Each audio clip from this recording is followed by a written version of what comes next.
আসসালামু আলাইকুম। এবারের ঈদে আমি করেছিলাম মোরগ পোলাও। তো সেটাই আমি এখন আপনাদের সাথে শেয়ার করছি। প্রথমে আমি চিকেন নিয়ে নিচ্ছি। একটু বড় সাইজের এখানে যে চিকেনগুলো থাকে সেগুলো আমি নিয়ে নিচ্ছি। তো সেগুলো আমি প্রথমে কেটে নিচ্ছি। এইগুলো কিন্তু ফ্রোজেন অবস্থায় ছিল। এই 2 পিস চিকেন বেশ ছোট সাইজের হওয়াতে আমি এই 2 পিস এভাবেই রেখে দিচ্ছি। কারণ মোরগ পোলাওর যেটা হয় চিকেনটাই একটু বড় থাকে আর ওটা দিয়েই আসলে পোলাওটা খাওয়া হয়ে থাকে, এর সাথে এক্সট্রা কিছুই না। সো এটা আমি রাখছি। এই চিকেনগুলোই আমি নিচ্ছি আর এগুলো এবার আমি ধুয়ে ম্যারিনেট করে নিব। তার জন্য একটা প্রথমে যেই পাত্রে ম্যারিনেট করব সে পাত্রটা নিয়ে নিয়েছি।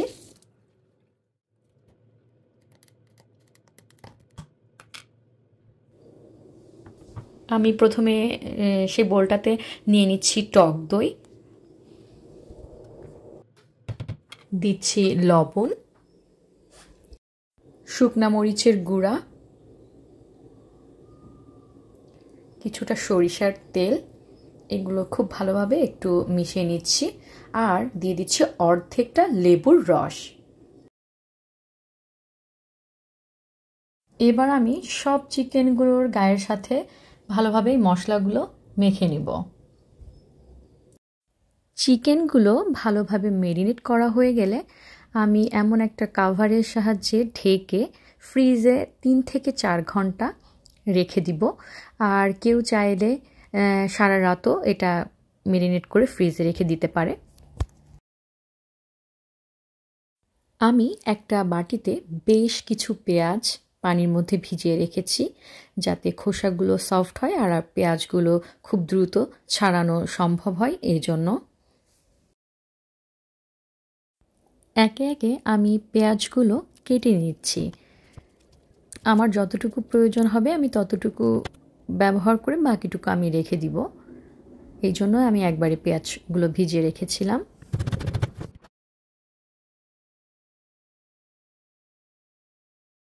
পেঁয়াজ কুচি করা হয়ে গেলে আমি একটু হাত দিয়ে এভাবে ছড়িয়ে নিই, তাহলে পেঁয়াজের সঠিক পরিমাপটা বোঝা যায়।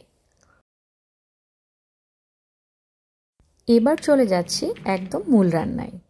যে পাত্রে আমি রান্নাটা করব সে পাত্রটা আমি চুলায় বসিয়ে দিয়েছি এবং প্রথমে আমি রান্নার তেল দিয়ে দিচ্ছি, সেই সাথে আরও দিচ্ছি বড় 1 চামচ ঘি আর দিয়ে দিব সেই কুচি করে রাখা পেঁয়াজ। দিয়ে আমি ধীরে ধীরে এটা একটু ভেজে নেব। তার সাথে আরও দিব তেজপাতা, এলাচ, দারুচিনি।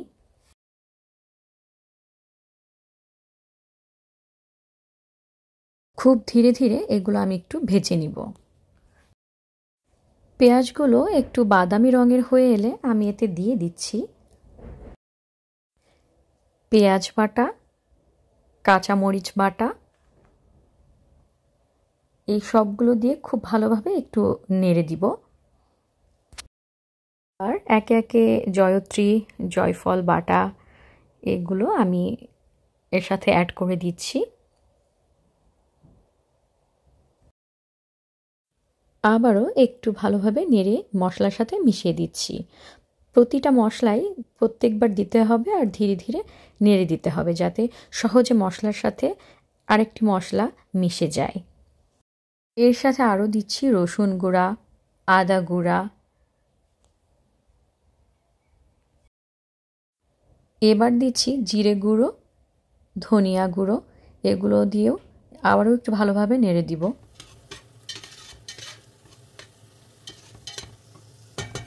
4-5 মিনিটের জন্য এটা আমি একটু ঢেকে দিচ্ছি যাতে মশলা থেকে পানি, তেল এটা আলাদা হয়ে যায়।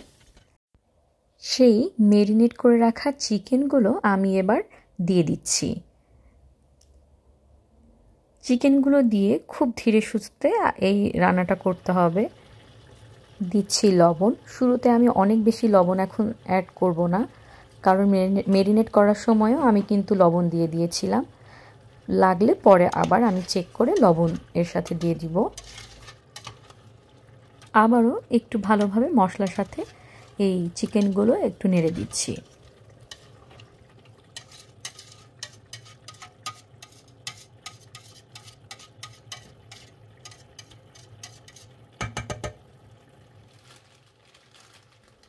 এবার দিব কিছুটা শাহি জিরা।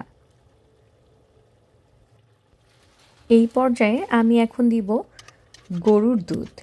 এই দুধটা আমি আগে থেকে জ্বালিয়ে ঠান্ডা করে তারপরে এই যে 1 কাপ মতো এর মধ্যে দিয়ে দিচ্ছি, সাথে আরও দিচ্ছি চিনি, দিয়ে আবারও একটু ঢেকে দিব। এবার দিচ্ছি কিছুটা দারুচিনির গুঁড়া। এই পর্যায়ে দিয়ে দিচ্ছি কিছুটা পেঁয়াজ বেরেস্তা। এবার আমি দিব বাদাম বাটা। এটা যেমন গ্রেভি করবে, টেস্ট সেই রকমই বাড়িয়ে দিবে।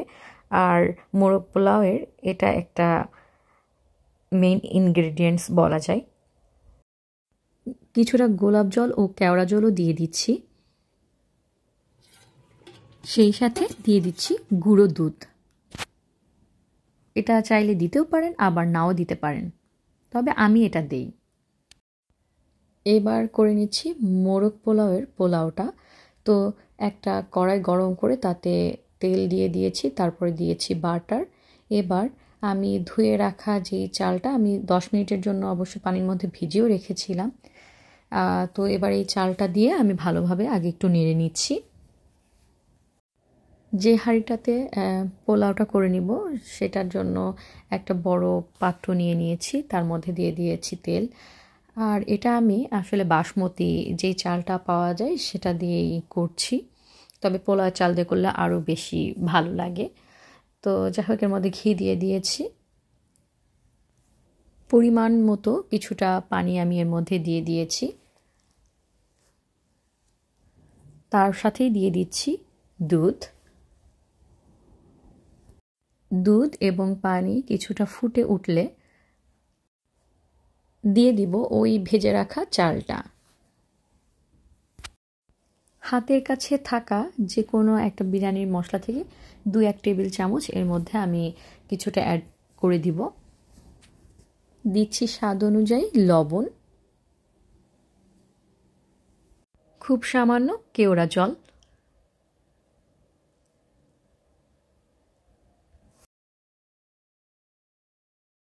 এবার দিচ্ছি কিছুটা পেঁয়াজ বেরেস্তা, সামান্য পরিমাণ চিনি, কিছুটা সময়ের জন্য আমি এটা ঢেকে রেখে দিব দমে।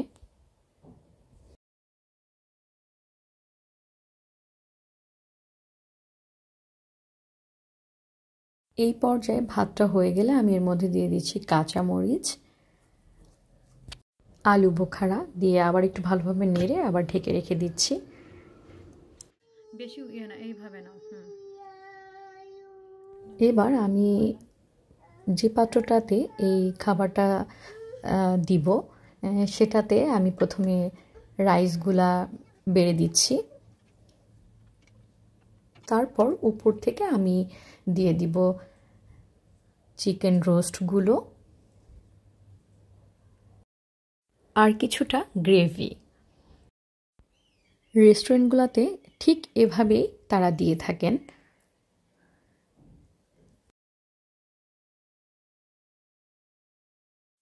আরও দিয়ে দিচ্ছি কিছুটা পেঁয়াজ বেরেস্তা। এই তো হয়ে গেল মোরগ পোলাও।